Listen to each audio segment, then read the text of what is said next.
Esta semana el gobierno abrió 3 discusiones que van mucho más allá del crecimiento o la inflación. La primera es casi filosófica, cuando el presidente José Antonio Kast dijo que las personas no deberían compararse con quienes tienen más patrimonio, sino agradecer el aporte que esas familias han hecho al país, y eso por supuesto abrió un debate sobre el mérito, la desigualdad y la movilidad social. Y de eso queremos conversar en este panel económico que nos acompaña todos los martes con Bárbara Navarrete y Franco Martini. Bienvenidos nuevamente. Buenos días. Muchas Buenos gracias días. por la invitación. Como ¿Existe siempre. el mérito existe en Chile? Pregunto para todo el chat. A ver si me responden. ¿Sí o no? ¿El mérito existe en Chile?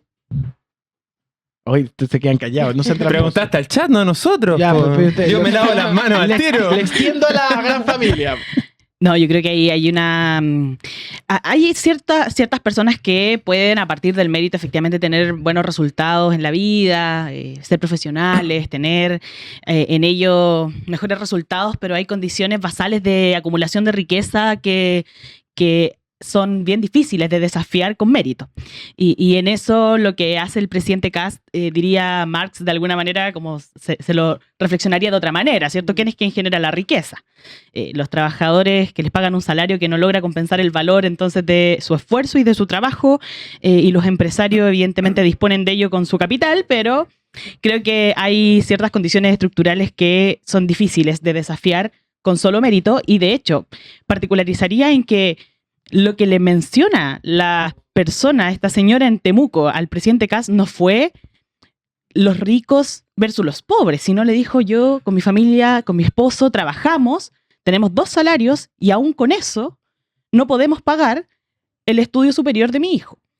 Por tanto, ahí hay una dificultad que tiene que ver con, bueno, la estructura de ingresos en Chile también. Que no alcanza ni con 2 sueldos pagar la universidad. Es No carísimo. alcanza. Po. Sí, pagar un mes de universidad es más caro que el sueldo mínimo. Eso es un hecho. Po. Y eso es una cosa que es muy difícil de manejar, porque es como que tú quieres, y a propósito, estos debates de tener más familia. Imagínate ¿no? tener 2 hijos. Ahí estamos hablando de un hijo. Tener 2 hijos ya... ¿Ya se descartó? ¿La sociedad chilena no puede tener 2 hijos? Es un gran desafío. Tú tienes hijos, Una. una, y dice, y con esto estamos. No sé todavía. Puede que venga otro. No. Ya. Pero una ya es un peso económico grande. ¿Cuánto cuesta el kilo de huevo? Que hoy día es barato porque es chica, pero desde los 2 años en adelante ya empieza el jardín, después el colegio, después la universidad, la salud también es cara, depende si uno tiene ISAPRE o FONASA, como que van sumando los gastos. Para mí hasta los 2 años, año y medio, va a ser más barata entre comillas. La gente en el chat dice que existe el pituto, no el mérito. ¿Es real eso? Hay mucho de eso. ¿Y Yo por diría qué? que hay mucho de eso. Creo que estamos en una sociedad que esa desigualdad estructural de base no logra desafiarse con este esfuerzo, ¿cierto? Ese esfuerzo individual que nos vendieron y que de hecho es parte de la conversación que tenemos en muchos debates de política pública, como el CAE.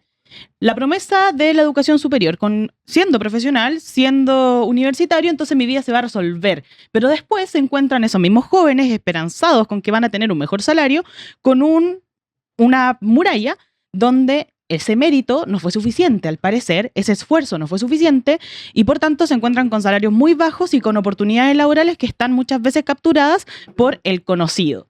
Y esa es una dificultad muy grande que tiene nuestro mercado laboral. El vínculo con otro que te pueda generar un contacto, etcétera. Oye, a mí me facilita pasó la vida. eso, a mí me pasó. Espera, a ver. A mí me pasó trabajando. Yo trabajé un par de años, pegas normales, no voy a nombrar ninguna pega para no echarme a nadie, pero que yo estudié en colegio, liceo gratis, después universidad con gratuidad, como que todo mi proceso fue gratis, así que no tenía esto de que los chiquillos, como todos se conocían, estos típicos colegios de 600, 800 lucas, que todos se conocen con todos. Perdón, Franco, cuando dices, que me quedo dando vueltas, cuando dices colegio gratis, ¿es colegio público? Liceo. Claro. Las Tarrias. Ya. Como liceo. Éramos vecinos del liceo Éramos de Chemo vecinos La del Bárbara. liceo. Bueno. Y después como que uno se mete a la universidad y empieza a ver ciertos como sectores de compañeros. Ujú. Uno se tendía a juntar más con los compañeros como que habíamos estudiado en el liceo, es muy chistoso la universidad, y habían otros grupos de personas que se juntaban entre ellos mismos, que eran los mismos que venían de los mismos colegios.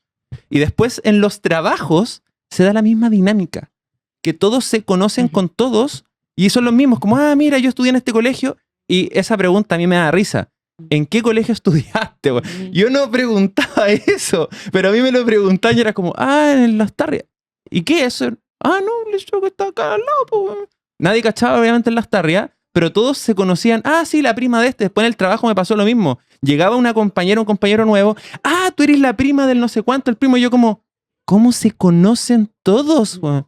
Y yo era el que no me... Yo con a un chiquillo que nos llevábamos mejor, que éramos como más parecidos. Pero no sé, los otros 20, los otros 30, todos se conocían, eran primos del amigo. Yo decía, weón, ¿cómo? Onda, o el mundo es muy chico, o realmente se conoce, pituto entre comillas, porque se abrió una vacante de la pega y era como, oye, amigos, postulen, y quedaban entre ellos mismos. Pues, bueno. Pero es increíble, y ahí, no sé si es pitut. Sí, ya, pituto. Sí, pituto. O sea, al final se mandan los currículums entre ellos mismos, el mismo que el de recursos humanos, el mismo que... No. Oye, ¿a qué me preguntan si yo di oportunidad de trabajo a un desconocido? ¿Puedo decirlo? Sí.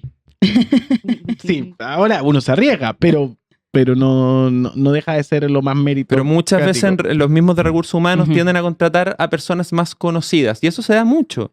Claro. Y eso igual es pituto y por parte de la confianza también. A mí lo que me molestó en algún momento trabajando en mundos privados era cuando llegaban con alguien que era conocido de alguien para tratar de hacer algo y que no se da. Claro. No llegaba el resultado, güey. Eso es más frustrante porque es como, voy a tener que perder tiempo en esta persona porque si no la voy a pasar mal yo. Sí. Claro. Eso ocurre en Chile muchísimo. Muchísimo. Oye, estamos hablando en nuestro panel de conversaciones económicas y nos fuimos al pituto. No, es que y también de la meritocracia. Sí, y claro, hay un debate que también ha empezado a nacer, que es Chile vuelve a hablar de privatizaciones.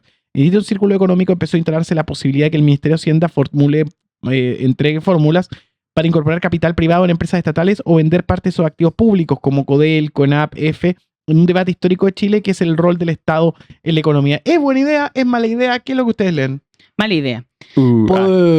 Sí, mala idea, sobre todo en un escenario en el que estamos situados donde la actividad económica está a la baja, con cifras bastante negativas. Tenemos también resultados de desempleo a la baja. Salió hoy día, de hecho, el dato de desempleo. Hace muy poquitos minutos salió el nuevo reporte del INE del último trimestre y por tanto tenemos un escenario donde el Estado tiene que jugar un rol central en materia económica. Y cuando se deshace de lo poco que tenemos en términos de planificación de industrias, de empresas, también desalienta la capacidad propia que tenemos, la soberanía propia que tenemos para poder entonces desarrollar empleo, perspectivar desarrollo en adelante, no solo bajo esta lógica que está incrustada en el proyecto de la mega reforma del gobierno, que es, bueno, veamos cómo le va al mercado y por tanto cómo nos va bien en el futuro si es que todo esto resulta muy en la incertidumbre, sino que el Estado, al entonces vender patrimonio propio, sus empresas, sin duda se queda con muchas menos herramientas para generar muñequeo respecto del sector privado en nuestro país. Pero ahí estamos asumiendo que se vende más del 50%.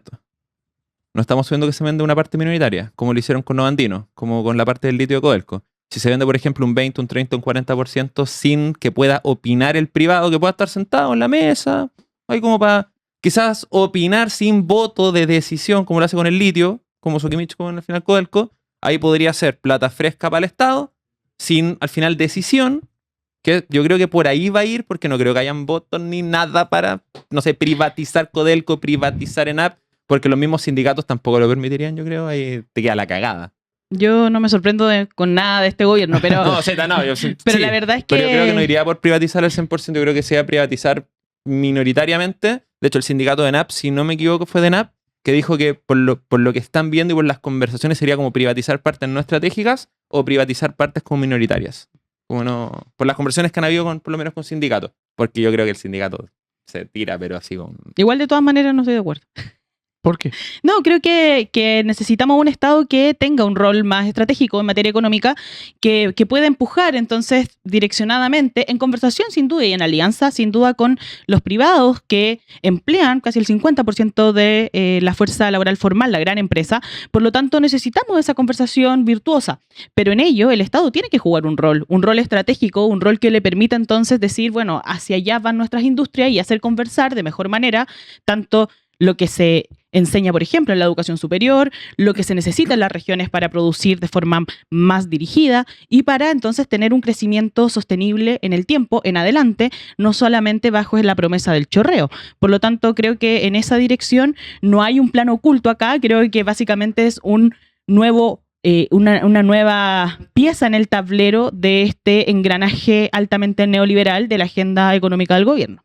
Oye, cuando son las 9:57 hay una noticia de última hora, una alerta que está presente a través de los portales de noticias, Geraldine, para todos las los que malas noticias que traigo siempre. 9,4%. Se han sentado. ¿Qué pasó? Sí, estamos viendo que el desempleo se niega a bajar y golpea con 9,4%, su máximo en 5 años, y en la región metropolitana presiona con un 9,8%.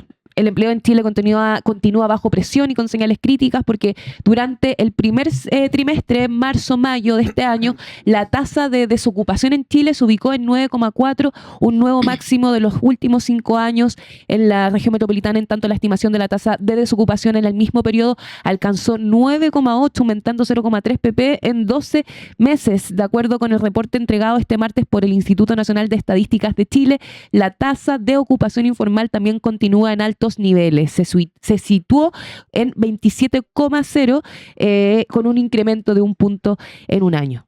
Sí. Increíble. Y malas noticias. Y la pregunta es ¿por qué? Hay varias explicaciones. Por un lado, hay un componente central que tiene que ver con el crecimiento y la actividad económica. En la medida en que no exista dinamismo y actividad, evidentemente no todo se va enfriando y por tanto las posibilidades de entregar más empleo se acotan. Y por otro están todos estos debates que salen rápidamente sobre la mesa sobre los costos laborales, ¿cierto? Se dice, bueno, en el corto plazo, en este corto tiempo, en estos años, han subido muchísimo los costos laborales y por lo tanto se instala rápidamente una agenda pro precarización laboral. Creo que hay el principal componente en esto tiene que ver con la actividad económica y por tanto hay un desafío de crecimiento y de dinamismo, y tiene que ver también con lo que un poco conversábamos previamente. Aquí necesitamos entonces resolver de forma integral y coordinada que se está educando, por ejemplo, previo al mercado laboral, cómo nos estamos preparando y los jóvenes para ello, qué requiere el mercado laboral y cómo se enfrenta a los nuevos desafíos de inteligencia artificial, del dinamismo tecnológico, de los propios énfasis productivos que tenga nuestro país. Y en adelante entonces tenemos estos problemas que nos están conversando, solo esta promesa entonces de que ante la baja tributaria vamos a tener entonces dinamismo que nos permita crecer y con ello generar empleo. Entonces yo diría que aquí el acento está puesto en una insuficiencia de actividad real de la economía para sostener empleos formales, estables y bien remunerados. Y creo que hay que estar muy pendiente, muy alerta de que a partir de este escenario rápidamente se instala esta agenda pro precarización, ¿cierto? Se busca, abaratemos el desempleo, flexibilicemos la jornada, ajustemos entonces las cotizaciones, que los empleadores sufran menos, ¿cierto? Porque los trabajadores nunca son quienes tienen salarios precarios, condiciones indignas y dificultades para llegar a fin de mes, inclusive trabajando como la señora de Temuco, ella y su esposo, ¿cierto? Entonces, al parecer, en las condiciones estructurales que tenemos en nuestro país, no es suficiente trabajar para vivir y eso, sin lugar a dudas, es un problema. Porque la informalidad está, pero altísimo. Sí, de hecho, altísimo, una casi de las 27%, cifras, si no me equivoco, que alcanzaba a ver la cifra ahora. 27%. 27%, es caleta. Casi 3 de cada 10 trabajadores en Chile están en la informalidad. Es una brutalidad. Y eso le pega muy fuertemente de forma más mayoritaria a las mujeres, ¿cierto? Que no solamente trabajan menos, están más fuera del mercado laboral, sino que lo hacen en términos más informales y también en menos horas, que también se llama subempleo. Hay un montón de personas que están trabajando menos de lo que necesitan o que quieren, porque se les ofrecen entonces trabajos más precarios, más flexibles, que no permiten entonces compensar todo lo que buscan en su situación laboral. 10 de la mañana con 1 minuto, proyecciones económicas para la semana, algo que estemos teniendo que mirar. Se viene Lima Seca ahora, pues mañana, pues. Mañana, justamente mañana, y yo creo que más noticias negativas. Sí, yo creo Después de estos datos se vienen más noticias negativas. Yo creo que es muy importante ver lo que resulta hoy con la acusación constitucional del exministro Grau en el Senado. Todo está pasando, diría yo, en el Senado con la acusación constitucional, con el debate sobre Sala Cuna, que también está alojado en el Senado en la Comisión de Educación, y también es muy importante atender el debate en particular de la mega reforma, que también está en el Senado, que se aprobó su idea de legislar, por lo tanto ya inicia la conversación ya en particular en cada una de las comisiones, a los que hay que estar pendientes a propósito de que si se